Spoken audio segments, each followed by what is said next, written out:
All right, let it sit right there. Give it a little pop with the rod, a hard pop. Now let it sit again. Little pop again. Little pop again. And let it sit. He's right there.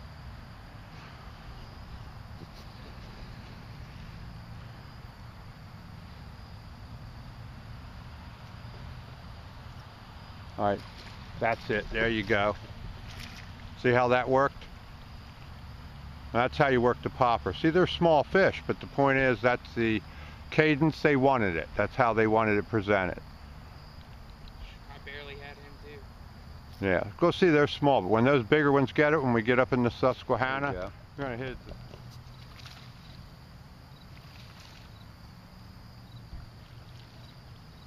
Another one on that Donavino, splash it. Little pond bass starting to strike before it gets dark.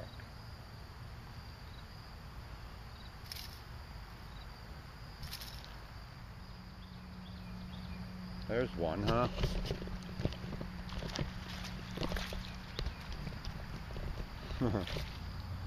They're just small, so they just want it slow, that's all. They just want those little, they're following it the whole time, I guess, you know, and they just want those little tiny subtle pops after it sits for a long time. There had been a bright sun all day, shallow water. Steve and Mike for the Bass College. We're down here checking out some baits and checking the mood of the fish. We're going to get ready to go out on Thursday, do some free fishing with Corey Horlick, and then out on Friday again till noon, and then the tournament Saturday. So we'll see you all down on the water and see you at the weigh-in at Walmart.